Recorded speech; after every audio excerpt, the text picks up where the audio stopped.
What is going on, guys? Bain from R8X Digital. In this video, I'm going to share with you guys how SEO works and how you can rank #1 on Google for landscaping, lawn care, snow removal, tree service, irrigation, whatever services you guys offer. We're going to teach you how to get your website to that #1 spot. This has been a much requested video. We're going to hopefully open up your mind a little bit. I'm going to explain this as if you have zero idea what search engine optimization or SEO even is. So don't worry, if you are looking for a complete guide to understand this stuff better, you are in the right place. Before we get started, you can see my video notes here are pretty long, so we got a lot to get through. So buckle up. This might be a little bit of a longer video. But before we get into that, let's just talk about maybe why you should trust the talking mouth on the screen anyway.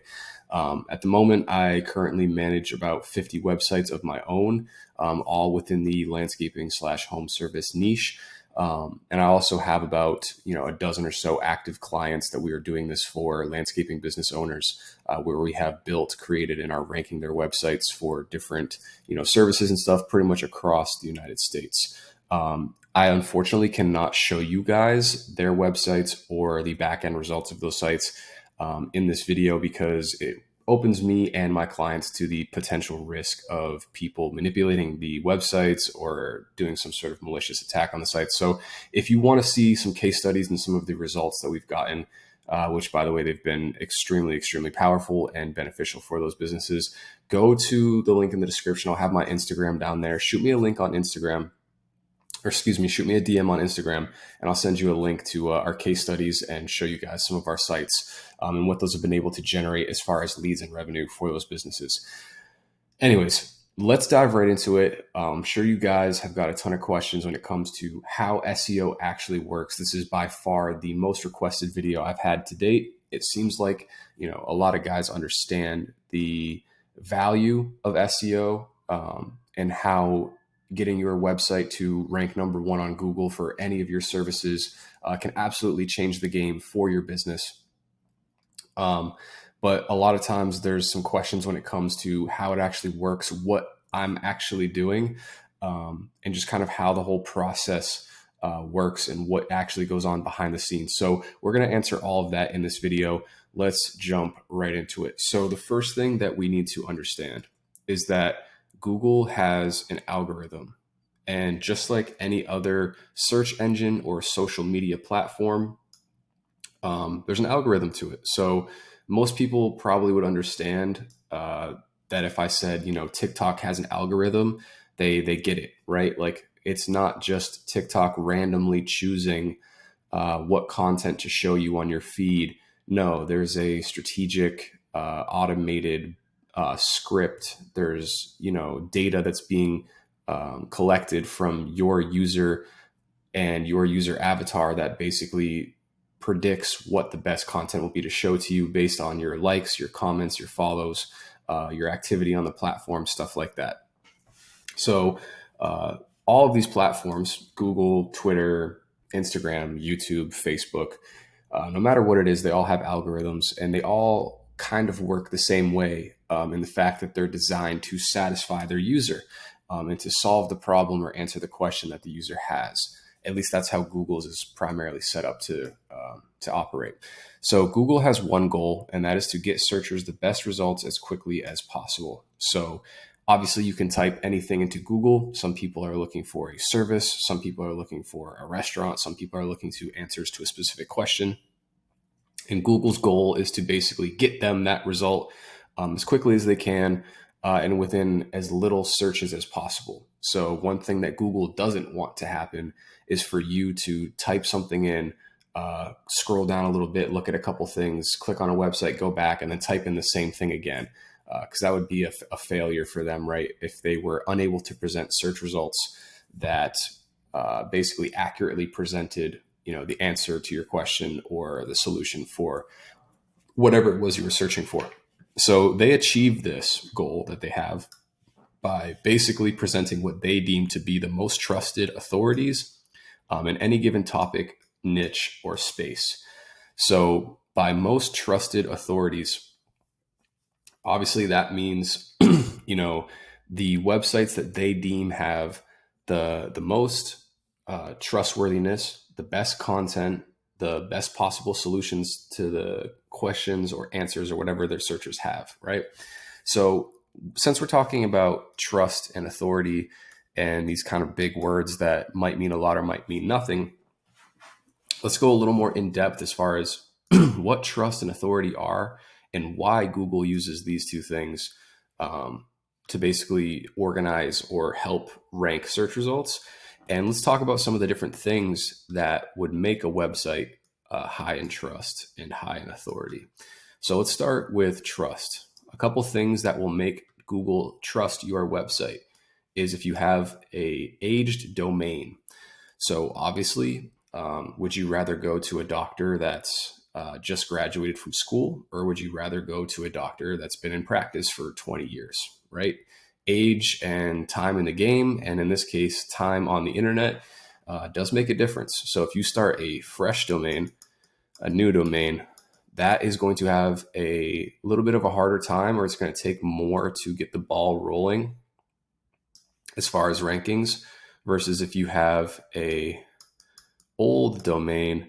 Let's say you haven't done any SEO work on it, but if you wanted to, you start adding content and links to that site, the old site might go way up, way faster because this age is a factor that Google looks at, right? Kind of makes sense. If it wasn't the case, then people could just publish new sites all the time. And obviously that would be a little overwhelming for Google. And it would just kind of screw with things a bit in the sense that anybody could publish whatever they wanted on websites, and they could just put out a bunch of garbage information, and Google would take it down and they make another one and rank it. So, domain age does play a pretty important role. It's not a be all end all factor, but it does help a lot. Another thing that would make Google trust your website, obviously, is if other people trust you. And there's a couple different ways that we can signal for that as well. The first one would be 5-star reviews on Google. Obviously, Google is going to look to its native platforms. So on Google business profiles, if you have a 5-star review and your Google business profile is linked, that's a link to your website, and you have a lot of 5-star reviews, that can push up the rankings of your Google business profile and your website, because it's showing Google that you are more trustworthy. And I guess to a degree, it's also showing that you are an authority of your space if a lot of people have used your service and trust you afterwards, right? Another way that you can build trust with Google, similarly to the 5-star reviews, if Google looks at their Google business profile and says, hey, other people trust this Google business profile and this website indirectly, then maybe we should push it up higher in rankings. Another good signal for that would be links from other websites that point back to yours. This is another way of basically saying, hey, all of these websites over here are pointing back, to our website. So that must mean that these people, these websites think that this is a credible source of information. They're citing it on their pages as a source of information, and they're linking back to it, pointing back to it, basically voting for or validating your website. So links to your page, to your website, are extremely valuable, and they're one of the signals that we can use to build trust to your website. So another thing that's very important is Google being able to find your business on other key platforms. Web 2s or social media platforms are the biggest ones. And basically what this helps do is to establish your business as an entity in Google. An entity sounds complex. It's not. It's basically just a person, place, or a thing. If you search something on Google, basically, does Google have a Wikipedia page to serve about that thing? That would be an entity. Is it a place? Is it a bus stop, a location, a type of train, a movie, a person, an actor, you name it. If it's a person or place or a thing or an object, an idea, whatever, if there's enough places on the internet that all kind of recognize that thing, Google can collect all of that information, see all of those different mentionings of that thing, and basically create an identity for it. So it's very important that your business has, a Twitter profile, Facebook page, Instagram profile, get on LinkedIn for your business as well. Pinterest. I know it sounds crazy. All these, platforms, some of them are outdated, but the more places that Google can look for your business and find it, the more successful you're going to be at creating that entity within Google for your business. And kind of just to feed off of, some of these other things as well, in these social media platforms, a lot of times there's the ability to put a link in your bio, and that counts as a backlink to your website. And, Google trusts Facebook. Google definitely trusts YouTube because it owns it, right? So if you have your website here and your Facebook page links back, your YouTube page links back, your Instagram, your Google business profile, all these things kind of link back to your website. Well, guess what? Do you think Google trusts Google business profiles? Absolutely. Google definitely trusts YouTube. Again, they own it. But Google also trusts Facebook. Facebook is one of the biggest websites on the internet, right? Same thing with Instagram. Instagram is owned by Facebook. So, Google trusts these sites here, these social media platforms. So if those sites link back to yours, point back to yours, the trust and authority of these, other platforms will bleed into your website a little bit. And it'll make your website far more legitimate looking in the eyes of Google, because it basically says, hey, we can trust it because it exists in all these other places. So hopefully when it comes to trust, that makes perfect sense. Now, authority is a little bit more complicated. There's a couple more different ways we could go about displaying authority. But typically, lots of content on your site related to one specific topic. So if you're a landscaping business, you're going to have obviously your service pages, your home page, your contact page, stuff like that. But you're also going to probably want to have a blog section where maybe you talk about other things that are relevant to landscaping and also your service area. So a good idea just off the top of my head that you could write about something right now, especially as we kind of come from, winter into spring. A good blog post to make would be like, if you're in Austin, Texas, and you do landscaping, it'd be like I'll just type this out, how to prepare your Austin, Texas lawn for spring, something like this. Because when Google sees content like this on your website, it allows it to deem you as an authority for a couple of different reasons. For one, location relevancy. So you're mentioning the area that you service, obviously, and also topical relevancy. So if you offer landscaping services, Google is going to look for other content on your website related to landscaping, lawn care, home improvement type stuff. And if you can provide tips, ask questions, another great example of some blog content to make is like key questions related to landscaping. So like, how much does a spring cleanup cost in Austin, Texas, whatever, something like that, right? So now, again, Google can see you as an authority in your space because you're saying, this is a very popular question that people in this area probably have, and it probably gets a pretty decent amount of search volume around this time of year.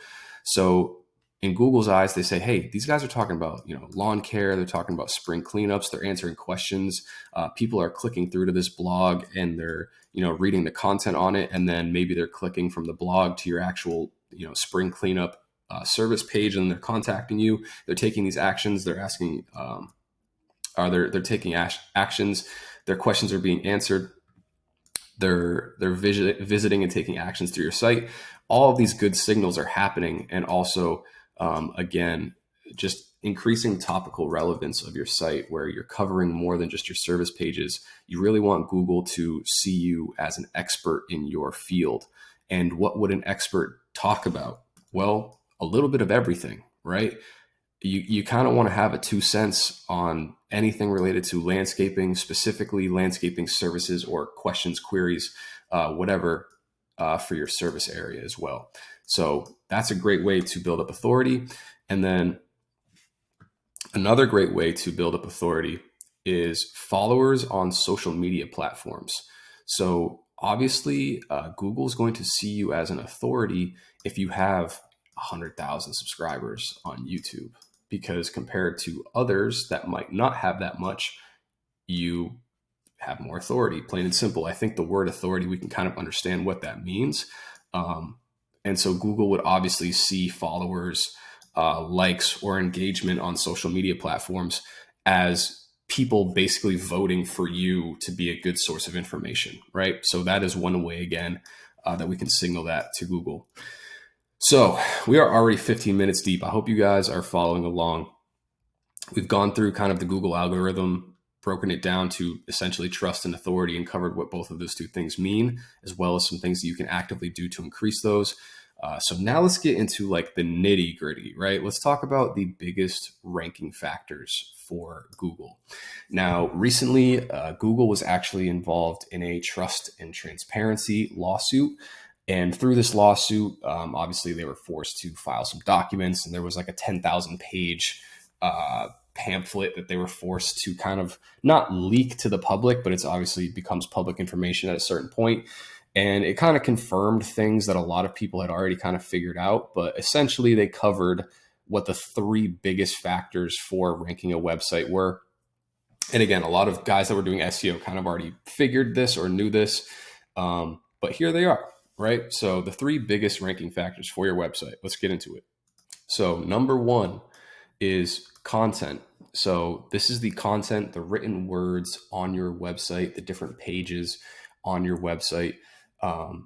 Recently, there was an update in Google's algorithm called the helpful content update, and duplicate content has always been punished. So basically, if you have a blog post that is a copy and paste word for word blog post from another website, Google is going to penalize both of those pages, right? Because it sees no reason to index or serve two of the same things in search results. Because again, if we go back to the very beginning, Google wants to provide searchers the best results as quickly as possible. And they don't want Google to, or they don't want a searcher to click on something, go back and click on something again. What would happen if someone clicked on an article, read it, was like, oh, this sucks, clicked back, and then scrolled down one thing, clicked on that, and it was the same article? Like, that is not what Google wants to happen at all. That's a poor user experience. So duplicate content gets punished heavily. You don't want to have duplicate content within your own site. So if you have like the same description of your services on like multiple pages, be careful with stuff like that. And you also don't want to just rip content off of someone else's website. This is words, and also be very, very careful with pictures. So what Google is looking for as a positive signal from your content is that it's helpful, it's unique, obviously non-duplicate, and that it offers new information. So obviously at this point, there is plenty of content on Google, and with the, kind of recent takeover, I guess, of like AI writers and tools that can basically generate content very, very quickly, there's a flood of new content entering Google, and that Google is having to index and serve and categorize and find places on the internet for. So Google's really looking for your content to offer something new. Anybody can just ask ChatGPT to write a blog post about landscaping in Austin, Texas, but what is there about your article that is different, unique, that offers information the other ChatGPT articles that anyone in your area could be cranking out as well are not going to have? Great pictures, videos, graphs, tables, visual representations, anything, infographics, stuff like that really makes a big difference, because it sets you and your content apart from the other content that is out there on the internet. So that is some of the big things related to content. Let's talk about ranking factor number 2, which is user behavior. Now, we've talked a little bit about this kind of stuff already, but some negative signals that would hurt the rankings of your website are going to be bounce rate and click-through rate. Both very, very similar in the sense that it's basically if someone clicks on your website and clicks right back off, that's considered a bounce. And also having a low click-through rate. So if you get a lot of impressions but not a lot of clicks, that's going to hurt your website as well. Basically, Google sees that as, okay, people are seeing it, but they're not clicking on it. There must not be something engaging or useful enough about that particular page for people to be clicking through to it. So those are two things that will really hurt you. How do you fix click-through rate? By having properly optimized SEO titles for your pages. This is basically the metadata of your individual pages on your website. That is maybe a little bit beyond the scope of this video as far as how to like edit those things, but the SEO title is basically what shows up in the search results. It's the blue link with the description underneath it. So make sure that that is optimized and has keywords related to your service and your service area in them. That will help. As far as bounce rate goes, making sure that your website has quick load speeds. There's a couple different things you can do to speed that up. For one, just having a decent host for your website is probably the primary thing you could do. Also, there's plugins that you can install on your website that will create what's called a cache. So basically, it will preload certain sections of your website or delay loading certain things like big images or videos. You can also use like lazy loading, which is something where basically it'll only load what's on the screen. So if you look at my cursor right here, let's just say that the SEO process, like this is content that's on my website. Right now, it's not on the page, so Google wouldn't try to load this for the website until the user like scrolled down and it actually became visible. So there's a lot of different things that you can do to increase, load speeds and stuff like that. Again, some of that might be better to just talk about in depth in its own video with a example on the screen, stuff like that. But those are two things that'll negatively impact your user behavior metrics when it comes to Google. Let's talk about some things that will positively impact your user behavior metrics. So first one is read time.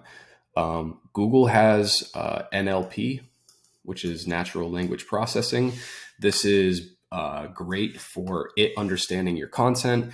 And it also understands a lot about the context of your content, stuff like that. But also, generally speaking, there's kind of a rough idea as far as how much time it would take for someone to genuinely read your content from top to bottom all the way through. So there's time spent on your page. If someone scrolls all the way to the bottom, that's a big indicator that they were interested in finding out more about what was on that page. So that's a positive user metric. Button interactions or multiple pages visited. This is good for obvious reasons. If Google serves someone your website and they take some time, they scroll to the bottom of the page, or they click the get a quote button and they call you, or they take action based off of buttons or other things, or they go check out another page on your site. Obviously, this is something that's interested to them. It's keeping them on your site for longer. These are all positive things that Google's keeping track of and looking at, that if you can maximize, is going to be really, really helpful for increasing your ranking. So some things that you can do to increase the read time, the scroll to the bottom rate, and button interactions. Multiple pages visited. For multiple pages visited, easy one here, internal linking. So let's say that you have like your home page and you talk about, how you're a landscaping company up here, and then you're like our services, and then you list your services. We've got, lawn care, tree removal, and then like snow plowing, right? These would be highlighted links that take them to the lawn care page, tree removal page, and snow plowing page, respectively, right? So internal linking is really big for being able to get people to click to multiple pages. When it comes to button interactions, having a get quote or call now button that is working and functions on your website is really huge. I like to have multiple calls to action buttons on a page. So I'll have like a little bit of content, get a quote, a little more content, get a quote, a little more content, get a quote, all the way to the bottom of the page. So every time someone's scrolling or every time someone's reading something new, before they start reading something else, there's an opportunity for them to get a quote, for them to make a phone call. And basically that's increasing the conversion rate because you're giving them more and more opportunities. And it's like, okay, maybe after reading that paragraph was when they had the information that they needed to basically decide that they wanted you to perform services. So boom, we put a request to quote button, right there. Another thing that we can do to decrease bounce rate is using what's called pop-ups. So a lot of times on a website, obviously you've got the little like back arrow at the top of the search bar.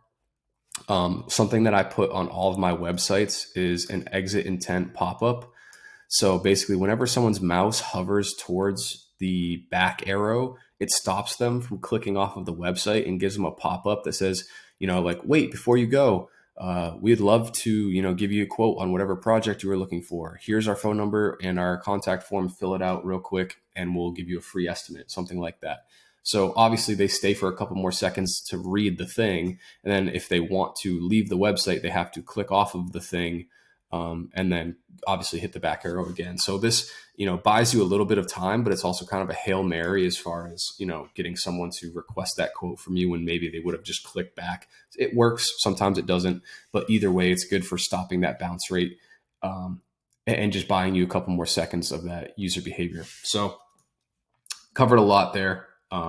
We're already 26 minutes deep into the video. Hope you guys have gotten some value from this so far. And without further ado, let's jump into the third main ranking factor, which is links. So this is a little more simple to explain.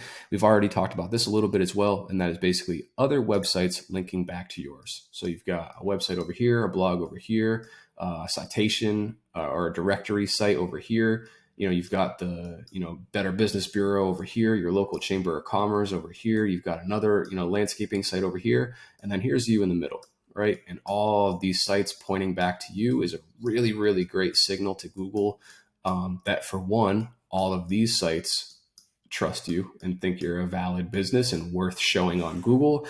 And then also all of the domain authority and the domain ratings from these sites, especially something like a local chamber of commerce, that'll pass a lot of local relevance off to your site because Google's looking for geo relevancy when it comes to your website to show in search results. So boom, that'll pass some geo relevancy to you.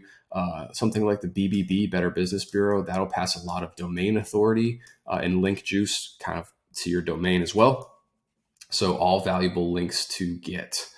And then when we want to talk about something like citations or directories, Yelp, Angie's, Home Advisor, Yellow Pages, stuff like that. There's tons and tons and tons of those directories, which we'll talk about in a second. And having links from all of those pointing to your website is really great, mostly because you can get them in bulk. There's a lot of them, and you can utilize those to help kind of get your business seen in other places to help basically help Google deem your business as an entity as well, like we talked about earlier. All right. So we have talked about the biggest ranking factors. Let's talk about how we can optimize even further for these things on our actual website. Like, what are the things that we are physically doing to optimize for those ranking factors? In order to break this down, we have two different sections. We've got on-page SEO, which is exactly what it sounds like. It's everything that's happening on the pages of our websites. And then we have off-page SEO, which is everything that's happening off the pages of our website. So let's jump into on-page SEO first. And we'll talk about the different factors and the different practices that we are going to use to optimize for this category of SEO, right? So on page, everything that is on our websites, a lot of this has to do with keyword consistency. So most of the time it's best to pick one keyword per page. And this is to avoid something that is called keyword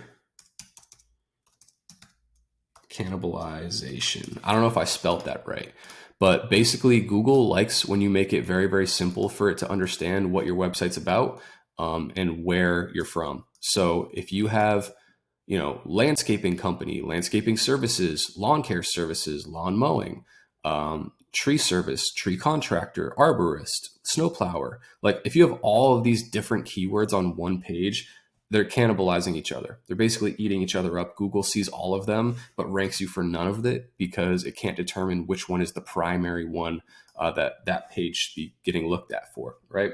So you want to avoid keyword cannibalization by focusing on one keyword per page and utilizing keyword consistency. So again, if this is like the page of your website, let's say that this is the home page. You want to do landscaping company in XYZ city, right? This is our primary keyword, landscaping company in Austin, Texas, let's call it. So we want to be consistent with that keyword, landscaping company in Austin, Texas, and we want to use that multiple more times within the content that is on this page, and that can be within the pictures as well. So maybe we're writing a paragraph. If we can slip that keyword in there a couple different places, that's going to be really helpful. If we have pictures on this page, we can rename the pictures to landscaping company, Austin, Texas landscaping company, best landscaping company in Austin, Texas, landscaper in Austin, Texas, different variations of the same keyword there. And those are all different things that we can do to optimize and use keyword consistency on our page. Another thing is proper title tags. So every text section that is on your website has the ability to be tagged or labeled. And this basically is telling Google to pay attention to this text more or less than the other text that's on the page. It's basically allowing you to set the priority of the text that you want. So landscaping company in Austin, Texas, this is the keyword, our primary keyword for this page. So we would set that as like the H1. And then if we had another one that was like, number one landscaping company in Austin, Texas, we would have that as like an H2, and other places where we're mentioning that keyword, H2 or different variations of it throughout the page. We're constantly using H1 and H2 tags, H3 if necessary, based on how relevant or how close it is to our actual keyword. And we use that throughout the different pages or throughout the different content on the website to signal to Google that that text is important and we want Google to pay attention to those titles. So let's talk about picture, metadata, title, and alt text. We just went into that a little bit, but all of the pictures that you upload on your site, obviously you've got like the file name. And then once you upload it into your website builder, whether it be WordPress, Wix, Squarespace, something like that, you also have the ability to edit the metadata of the picture. And most of the time you're going to have the title, the description, the alt text, and maybe like one more. I forget what it is, but basically these are the three that you want to pay attention to. Title should be a keyword that you're focusing on for the page or a variant of it. So let's say like the first picture that's on this landscaping company in Austin, Texas page, with the title, we'd rename that file to landscaping company in Austin, Texas. The description, we'd use landscaping company in Austin, Texas, or we'd do an NAP citation. I'll talk about that in a second. And for the alt text, we would definitely want to do landscaping company in Austin, Texas, and reuse that keyword again. So if we think about what Google's looking at when it crawls our website, it's reading the words and it's looking at the pictures and it's pulling as much data and information from those things as possible to basically figure out what service does this company provide and where do they provide it. So when it comes to your keywords, a lot of times you're going to be, it's going to be a combination of like a service plus service area. So like landscaping, Austin, Texas, right? That makes good sense.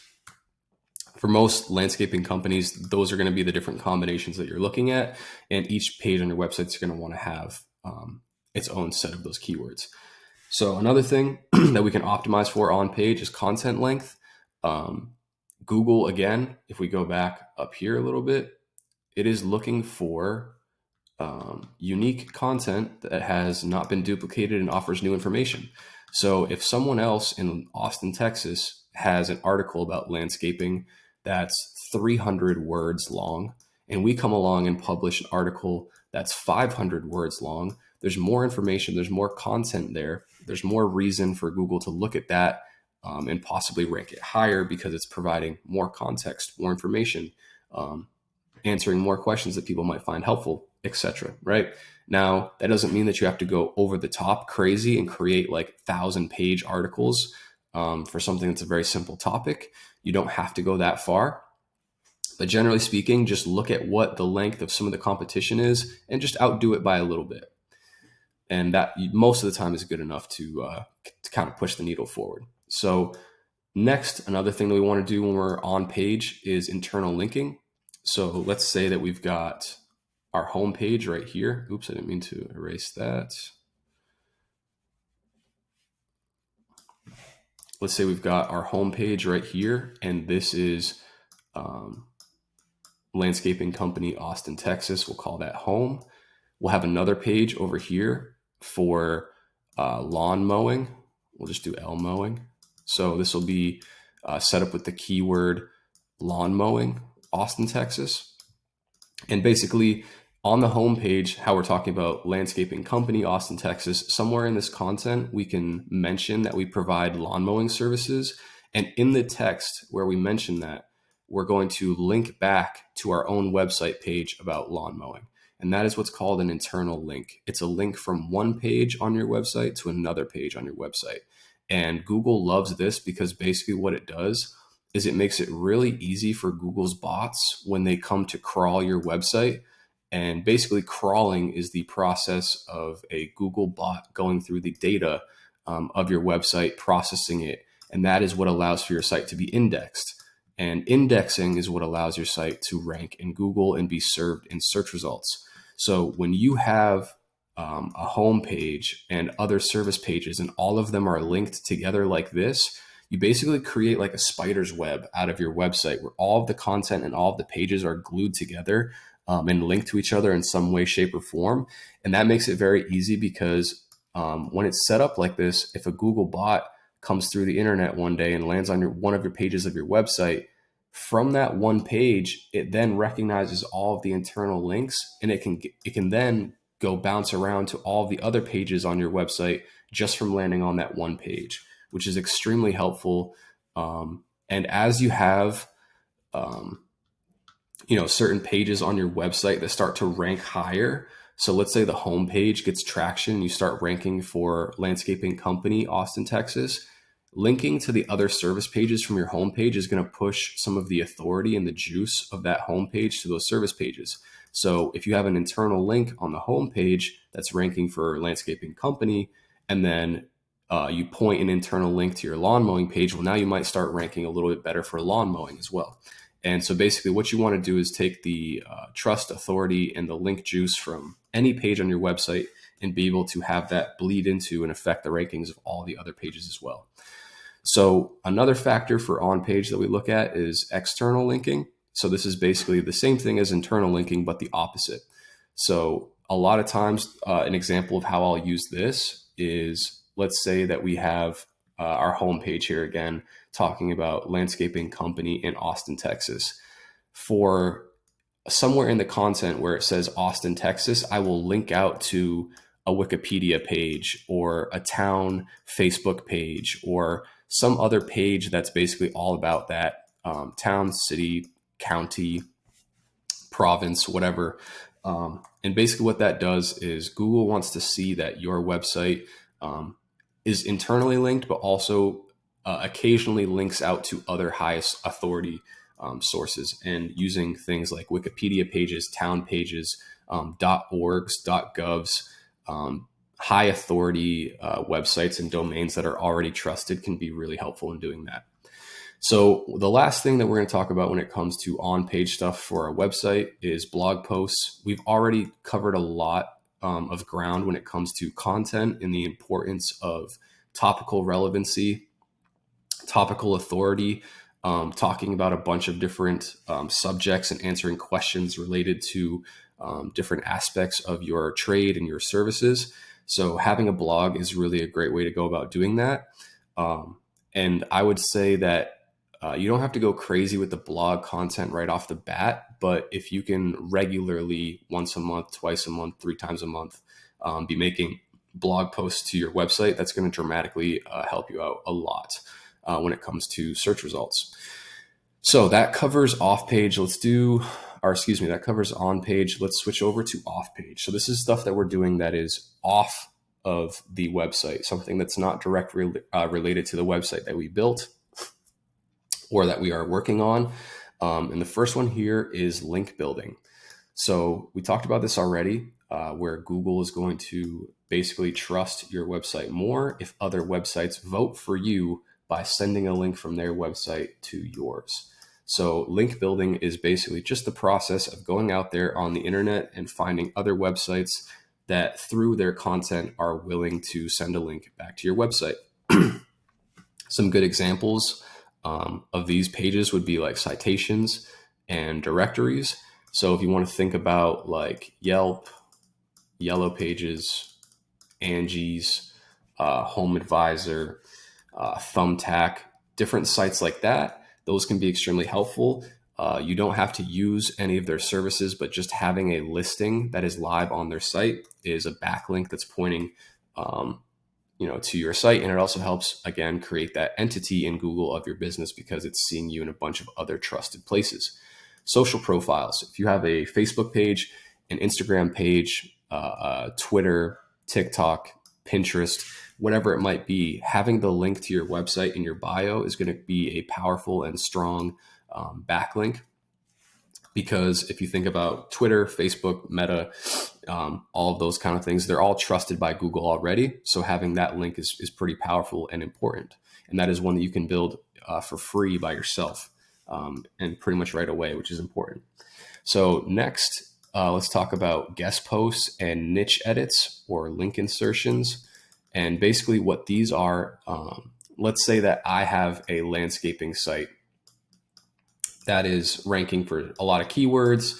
It's got a high domain rating or DR or domain authority, DA. Again, just kind of made up metrics that measure the strength of a domain.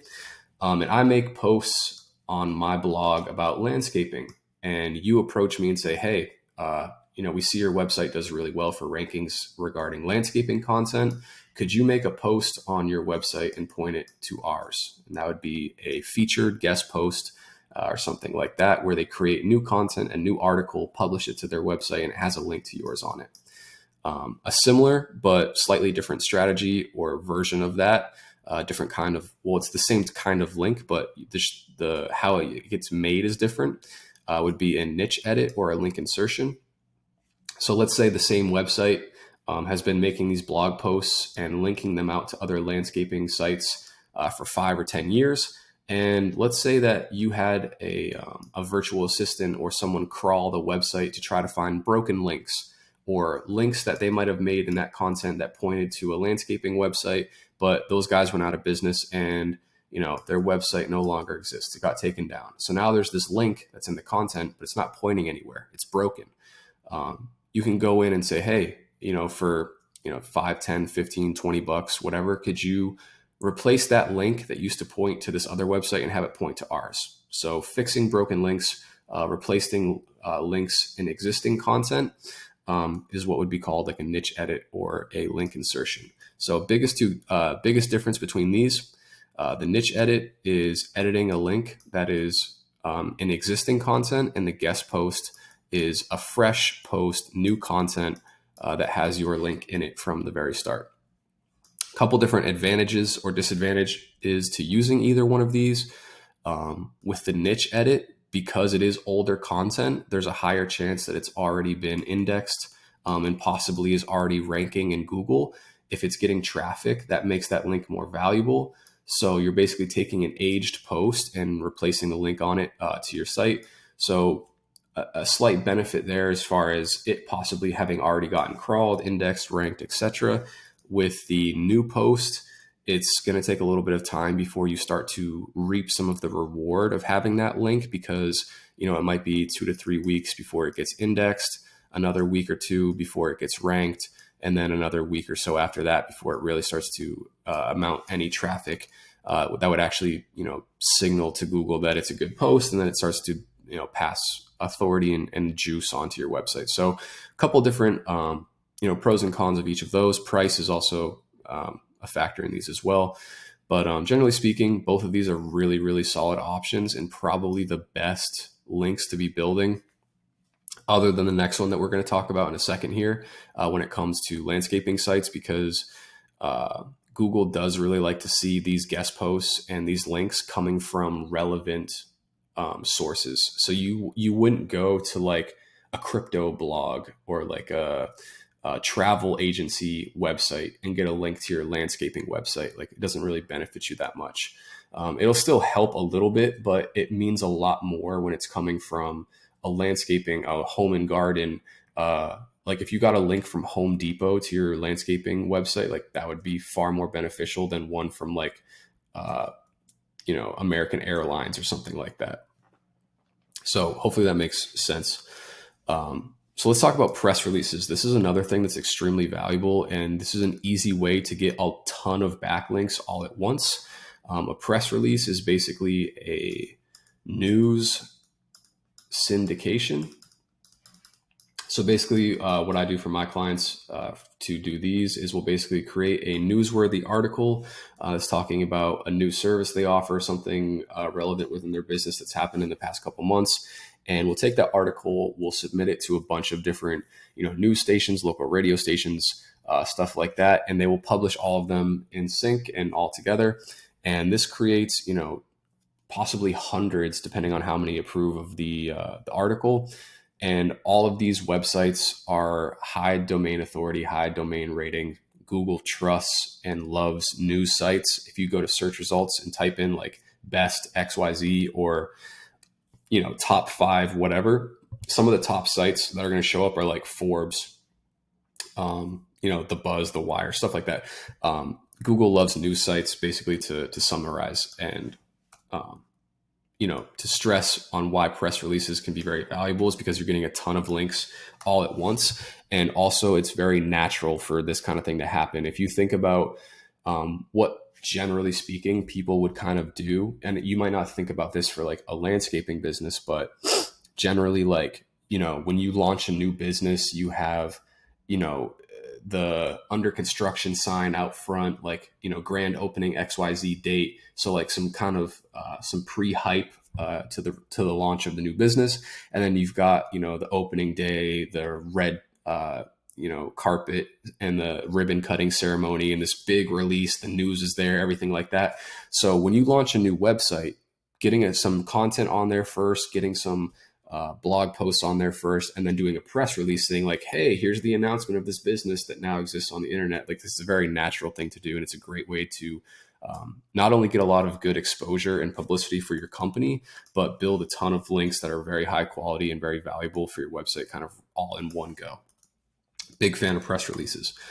The next one would be YouTube. So obviously Google owns YouTube, and Google's going to look at YouTube as basically one of its own. And so making a YouTube video called Best Landscaping Company in Austin, Texas can actually rank in search results for people looking for Best Landscaping Company in Austin, Texas. Who would have thought, right? So creating YouTube content, linking to your website in those YouTube videos, having your name, address, phone number, which is something we'll talk about in a second, in those YouTube videos can also be very beneficial and impactful. Next thing, Google Business Profile reviews. We talked about how this can boost trust and authority a little bit earlier. Super important. Definitely a underrated ranking factor. In my opinion, Google Business Profiles are not difficult to rank if they're brand new. Honestly, getting them verified is the biggest challenge. But a lot of times reviews and location are the biggest factors as far as ranking these. So if you can get your clients to leave you some good reviews, that'll be extremely helpful for ranking in the map pack. And then also linking to your website from your Google Business Profile kind of creates a direct link in the eyes of Google between your Google Business Profile and your website. It kind of starts to see them as one and the same. It recognizes basically that they're both attached to the same business. So once that happens, the ranking of your website can increase the ranking of your Google Business Profile and vice versa. So getting more reviews on your Google Business Profile indirectly can actually increase the ranking of your website. So very important to keep getting those 5-star reviews. Let's talk about map embeds. So basically, this has to do with the Google Business Profile. Let's say that you were going to do a guest post or something like we talked about before, where you're doing a press release, a guest post, or even on different social medias, you might be able to do them. A map embed is basically taking the URL of your Google Business Profile and embedding it onto a website. So it kind of serves as the same purpose as a backlink, but just for your Google Business Profile. So we have just covered an absolutely insane amount of information. Hopefully you guys are still following along. And now that we've kind of gone over what the on-page and off-page SEO strategies that we're using are, I'll kind of just run you through the process from square one, what we do for websites to kind of use all of this information to rank them. So right away from the very beginning, the first thing we do is an audit. If we're starting with a website that a client brings to me, or in this case, if you already have a website, do an audit, figure out what figure out what keywords have the most search volume, figure out what websites are ranking for those keywords, look at their content, look at the amount of backlinks that they have. And again, this is maybe something we can cover in another video with specific tools that you can use to do all of that stuff. But basically an SEO audit for the site, and also for competitors to kind of get an idea of what we need to do to outdo them a little bit. And then also the site creation if we're starting from scratch. Obviously, again, we're doing that keyword research. And then the second thing usually is the content. So we're going to use a mix between AI generated content that is human edited to make it different, unique, add value to it. AI is great, but it's not perfect. And honestly, the more that you can use it to generate content and increase your productivity, but having that human element to it is really important. And especially when it comes to landscaping or like kind of smaller niches or industries, you'll notice that ChatGPT eventually kind of starts to spit out a lot of the same things with the same wording, uses the same verbs and adjectives to describe things. At this point, I've used it enough to where I can pretty much tell you right off the bat within like 3 seconds of reading if the content, if it's related to landscaping, was made using a ChatGPT API model, whatever. Like if it's AI generated and it's about landscaping, I've looked at so many different websites and written so much of this content myself that I can pretty much pick apart right away if it was made by a real person or an AI. So you definitely got to, mix the two together to get the best results. But, generating that content is the next step. And then once we have the content and kind of the general layout and design of the website, then we're going to go through and edit those pictures and add the alt text like we talked about earlier, optimizing those for the keywords that we're trying to go for that page.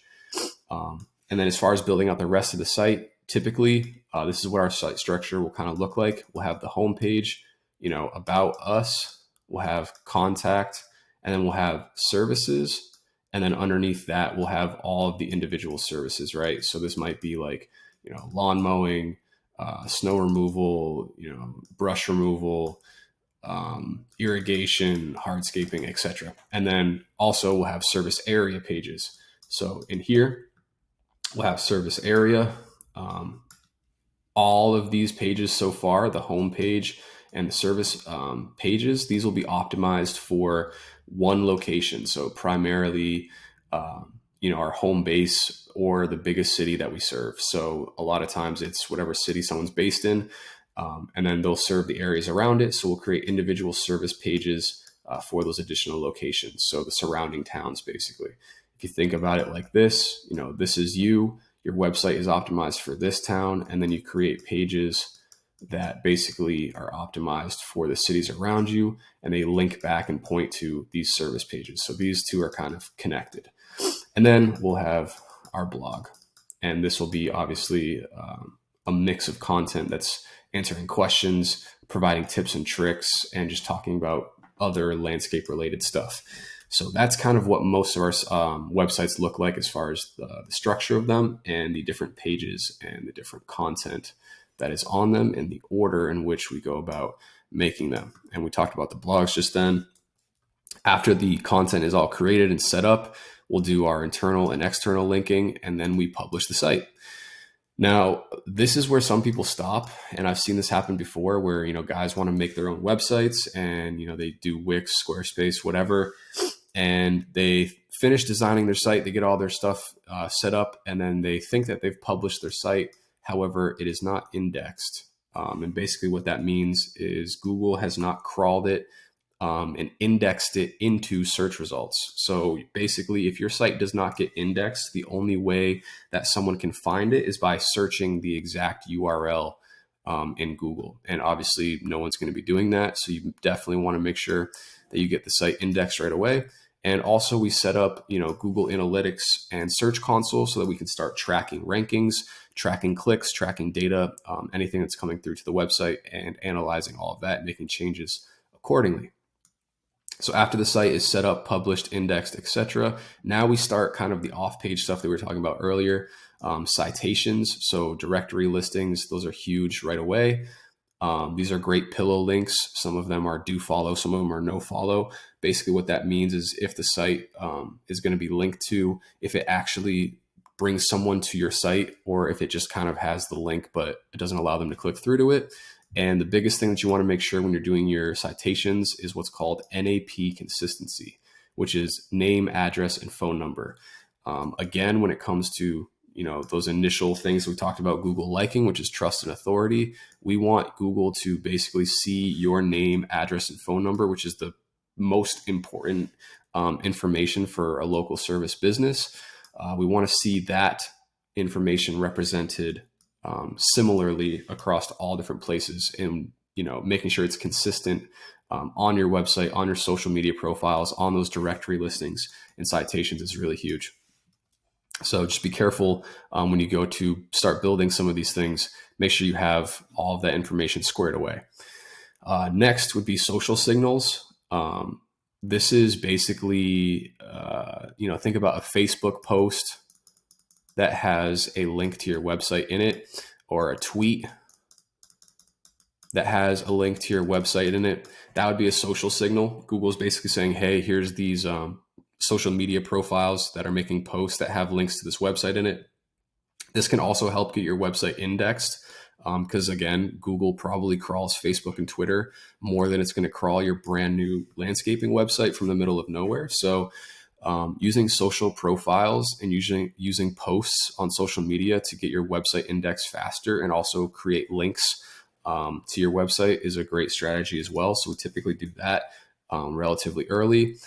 Creating social media profiles, obviously for your business, you're going to create the big ones, your Twitters, your Instagrams, Facebooks, whatever.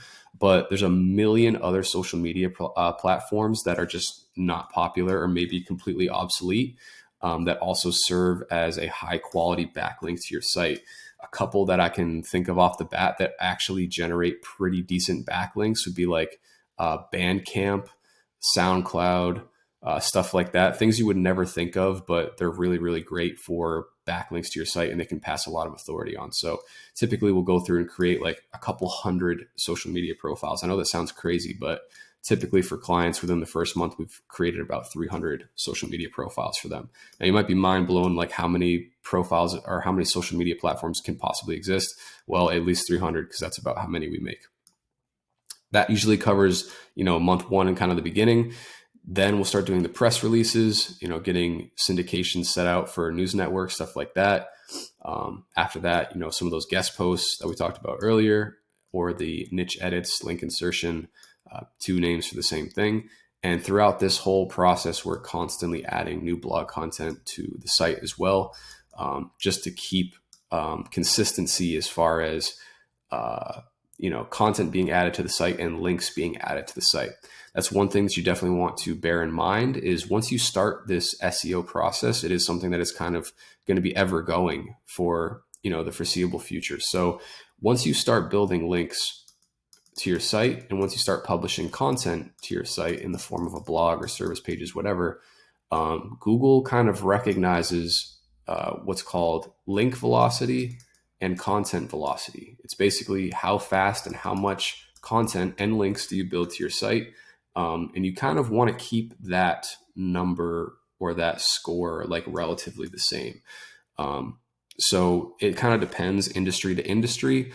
Obviously for, industries that are much more competitive when it comes to SEO, like lawyers, dentists, stuff like that, the indexing or like the link velocity and the content velocity that they're going to have is way higher than a landscaping site. But generally speaking, once you kind of get into a steady rhythm, or if you have someone that's doing your SEO for you, you definitely want to just kind of keep them on board and make sure that they're keeping that link velocity and content velocity consistent.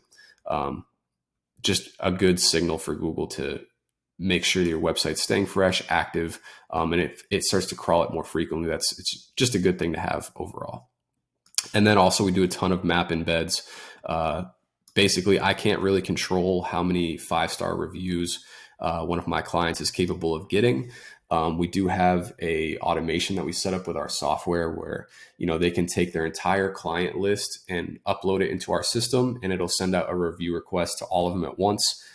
So that's one thing that we do right off the bat with our SEO campaigns. However, if they don't have that client list, or if they've already contacted majority of them for reviews, then typically map embeds are the next thing that we go about doing. And that's, again, just finding, different places on the internet, content on YouTube, or, social media posts, or websites, blogs, stuff like that, and embedding the share URL or the URL for your Google business listing.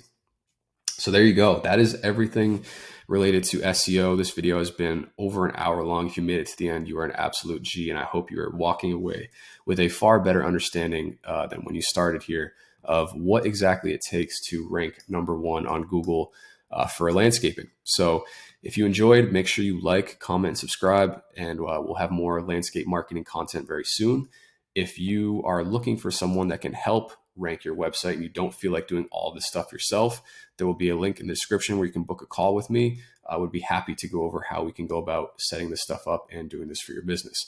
All right, till next time, guys. Peace out.